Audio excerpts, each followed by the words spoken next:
Hey all, I'm Lucas. I want to talk comics. Today it is September 10th, 2025, which means it's a new comic book day. Getting ready to head to the comic book store, pick up this week's comics. I missed last week's video. I'm sorry, but I'm going to have some clips from what I recorded in order to get it into this video. So get ready to head to the comic book store. Got some great pickups this week. We have Absolute Batman coming out. We have Batman Dark Patterns coming out. We continue this insane run of Batman all the way back, Immortal Legends Batman. The new Batman #1. Last week's the Batman run is insane right now, so excited to get 2 more Batman books, see how they're going. And then we got a new one out of Bad Idea Comics. Really excited for that one since I really liked Planet Death. A lot of great stuff going on. Album of the week this week is Flying Beagle by Himiko Kikuchi. I love this album. It's jazz, it's fusion, it's great. You should check it out. While I'm doing that, I'm going to show you guys clips from what I recorded last week, talking about comics that I read 2 weeks ago. I think. Yeah, 2 weeks ago. Then we'll come back, I'll talk about the comics that I read from last week's poll, and then we'll talk about this week's poll. We got 3 weeks of comics coming up in this one video. Stay tuned. Here's last week's. But I also want to take the time to talk about the comics that I did get to last week. Didn't get to as many as I wanted because it's sick, but got through a few of them. So let's start there and let's waste no more time and jump right into it. All right, these are no particular order, so let's just jump right into it. Starting with Imperial War Planet She-Hulk, the one-shot out of the Imperial Universe that sets up the new ongoing Planet She-Hulk series that's coming out soon. I really liked this one. Thought it was a lot of fun. Had a fun murder mystery. She-Hulk looks awesome. Her sword looks awesome. Made me way more excited for the series that's coming out. I've never read Planet Hulk, but I did see in one of these that it's going to be one of the Marvel Premier trade paperback DC compact type things. So that's the next one on my list because it's one that I've always wanted to read. An old friend of mine recommended it a lot, just never got around to it, but I thought this was pretty fun. Thought it was a good time.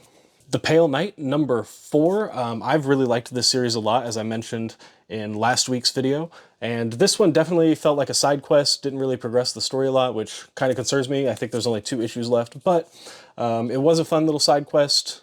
Some great art, some great horror gore art going on in there as well. So I would really recommend this series if you haven't checked it out. Maybe get the trade paperback when it comes around. TMNT Shredder #1 by Dan Watters. Didn't realize that Dan Watters was doing this until I started reading it, and I love Batman Dark Patterns, and that kind of carried over to this. I thought it was pretty solid. Sets up a lot, not a ton going on. Art looks really good by Michelle Bandini, so really excited here for this series. Good setup issue, and that's pretty much all there is to it. Ultimate Spider-Man #20. I have a backup artist on this one whose name, Messina, and it's alright. It's close enough to Chiquetto's artwork, but solid issue. The only 4 issues left. I figured something a little more drastic would happen, but it's setting up the ending for sure. Sad that this is coming to an end. I haven't figured that one out yet. Hopefully it continues past 24 with something else. This Peter Parker Spider-Man world has been really solid. I love Green Goblin, so I've been getting a lot of Green Goblin stuff going on there, and I love Gwen, so I've been getting a fun story out of Gwen there. Really solid issue. Excited for more. Robin and Batman, Jason Todd #3. Didn't realize this was the finale of the series, but overall, I really liked this series a lot. It's been one of my favorite things that I've read since I've gotten back into comic books. The reviews on this are mixed. It seems like people have issues with it. I don't know a lot about Jason Todd other than 1, what happens to him, and 2, who he ends up becoming.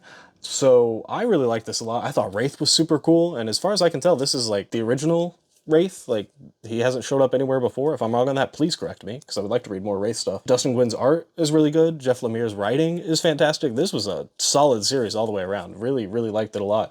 If you know more Jason Todd stories, please let me know. I'd like to read them. I thought he was a cool Batman, considering most of the Robin that I know, or I thought he was a cool Robin. Most of the Robin that I know is Dick Grayson, so tell me more about Jason Todd. I would like to read more about him. This series was really good. I'm so confused why people didn't like it, but if I read more Jason Todd, maybe I'll understand. Imperial War Black Panther one-shot. This one was alright. It sets up a lot of stuff. Wasn't my favorite read this week. Probably my least favorite read this week. We'll see what happens. Imperial War has been pretty good, even though I'm a little lost, but we'll figure it out. But yeah, it was alright. Gonna hold my thoughts on this for that #1 thoughts video, but Immortal Legend Batman was really good. I loved it. This series is gonna be right up my alley. What I think is the best book on shelves right now, Absolute Wonder Woman #11. I thought this issue was probably the best of this maze arc that's going on. Characters they introduced are just really good. Hayden Sherman's art continues to blow me away every single issue. I love the series so much. Fantastic read. And then unintentionally at the bottom is the book of the week, and that is Absolute Martian Manhunter #6. Wraps up the first arc. We're going on a short hiatus while they start working on the next issues, but this just, what a fantastic series. Probably, as much as I love Wonder Woman, it might be better. It might be better.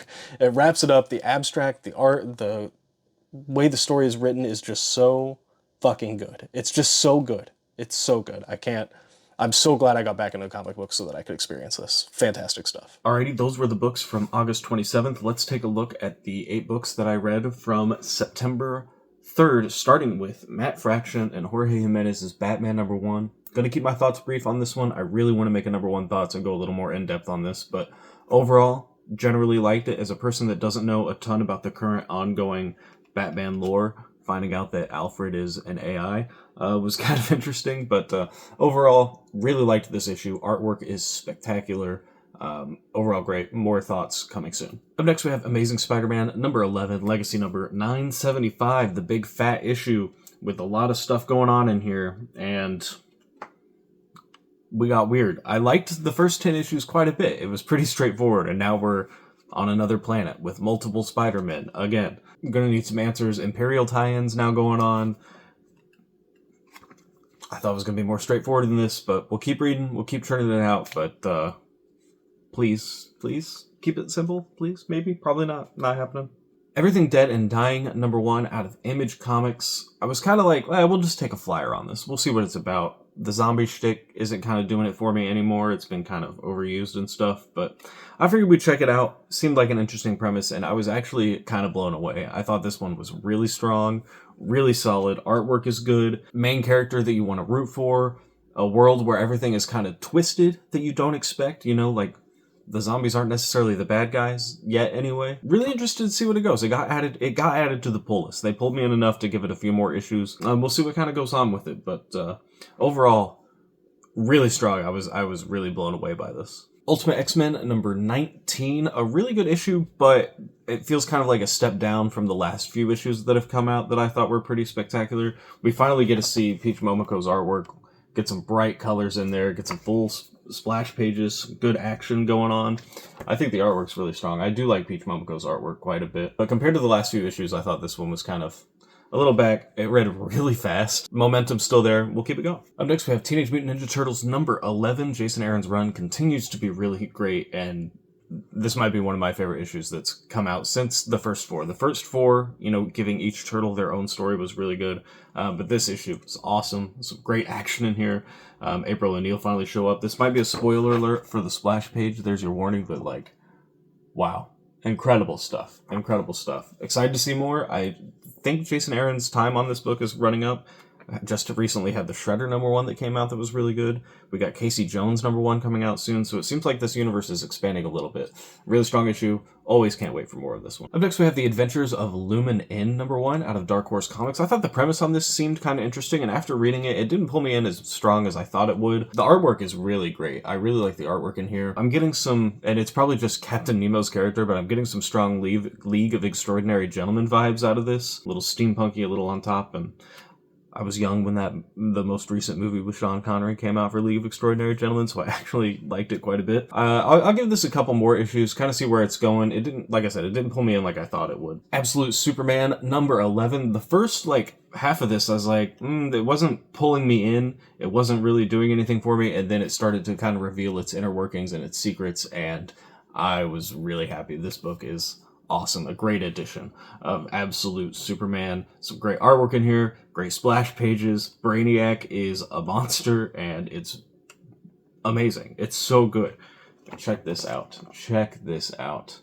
Always excited for more Absolute Superman. This has been a really strong book. Curious to see where it goes. It seems like all sorts of opportunities popping up. And then last but not least, we have Absolute Green Lantern #6. I don't know a ton about Green Lanterns. I'm not gonna lie, I'm a little lost when reading this book, but I think the first half of this book, the artwork in here is absolutely spectacular. The way the colors and the glow of all the characters stand out amongst the black backgrounds, including even Black Hand, who's, black and gray. I thought it was really strong. The back half, it kind of slows down as it kind of does some more plot development and stuff like that. Overall, I was really pleased with this issue. There is one one speech bubble in here, especially this page. I mean, look at that page. The way the colors pop. Ooh, good stuff, good stuff. But there is one panel in here, one speech bubble, that kind of perfectly sums up my entire time with this Absolute Green Lantern book. And she says, "We're drowning in data, sir. We don't know what any of it means so far, but we will." That's what I wanted to hear. 10 out of 10. That's the next speech bubble. That's basically my entire sum up on Green Lantern. I'll figure it out. We'll pick it up. Artwork is top tier as always, but the first half of this book was something special, I think. Shoutouts to the artist Janoy Lindsay for a spectacular issue here. So that's all the books that I managed to get to from last week. Missed a few, didn't quite get to Spider-Man 94, Imperial War Exiles. Those were the ones I got to this week. A really strong week of books last week. Really happy with it. But now we got a handful of books from this week, September 10th. Starting off with the book of the week. It's a crazy Batman week. Starting off with the book of the week, it has to be Absolute Batman number 12. Look at that Killer Croc cover. Awesome. I haven't opened it up. I don't want to spoil anything in here. I haven't had a chance to read it yet. Really excited for this one. But also, I'm equally excited for Batman Dark Patterns, which has been probably my second or third favorite series behind Absolute Wonder Woman and Absolute Martian Manhunter. Hayden Sherman's art, spectacular. I say it every time. I'm going to continue saying it. Hayden Sherman's art has absolutely blown me away. I love the way they draw Gotham. So excited to see how this final arc goes for this series. We've got 3 issues left, 10, 11, and 12.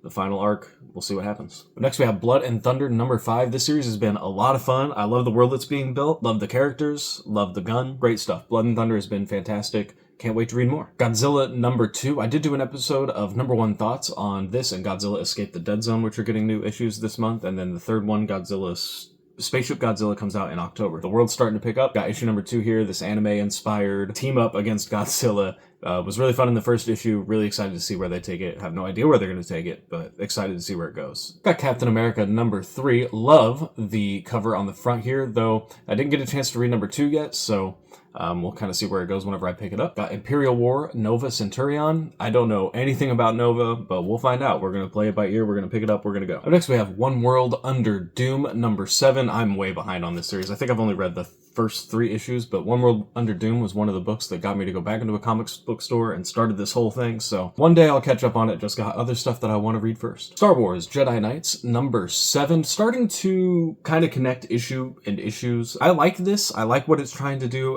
The thing that hurts is I know that it could be way better than it is. We'll see where it goes, but it's been fun. Supergirl number 5. I haven't read issue number 4 yet. What I have read out of the first 3 issues, this has just been really fun.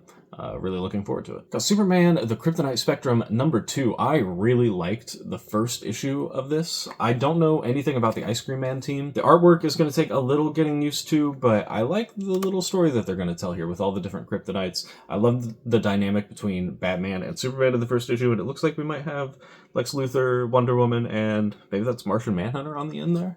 I don't know, kind of teaming up in this one, so looking forward to this one. Ultimate Spider-Man Incursion number 4. This is a series. It hasn't been my favorite read. It's just kind of going through the Ultimate Universe. It's not really adding anything, not really doing anything. It's just kind of there, and that's really all I can say about it. Got Ultimate Wolverine number 9. I might like this more than Spider-Man. I honestly might like this more than Spider-Man. That's really all there is to say about it. I really like the art, like the story they're telling. Pretty straightforward. Can't wait to read this one. Little quick teaser here for the wife. Had to get the X-Men Alpha of Apocalypse Peach Momoko cover. And then last but not least, we have Survive number 1 out of Bad Idea Comics. I read the first issue of Planet Death and really, really liked it. So I saw Bad Idea Comics was coming out with another one and knew I had to pick it up. This one is about a group of men on a submarine and they have a mole. On the back it says a thrilling espionage-filled adventure. That's what I like. That's what I'm into. The cover looks good here. And whenever I flipped through looking at some of the art, it's like it's got some more of that like realistic, got some gore stuff going on. But there's a little feature on the page there. So excited to see where this one goes. We'll check it out. And that's all of my polls this week. If I had to pick a top 3 most excited books, we got to go with Godzilla number 2, Batman Dark Patterns number 10, and Absolute Batman number 12. Probably my 3 most anticipated pulls this week. Those are going to be the first 3 that I read. But anyway, that's going to do it for me. Thanks for hanging out for another new comic book day. Got a great stack here. Lots of excitement. Looking forward to it. Hopefully going to get some non-new comic book day videos out soon. Work has just been insanely busy trying to squeeze these in my schedule. So we're figuring it out. We're learning. New channel. We'll get it figured out. We're gonna go from there. What comic books from this week are you most excited about? And what comic did you most enjoy from last week? Let me know down in the comments below. While you're down there, give the video a thumbs up so that I know that you liked the video, and subscribe so that you know the next time I release a video. So that's gonna do it for me. Thanks so much for watching, everybody. I hope you have a good rest of your day, and I'll see you all in the next one. Take care.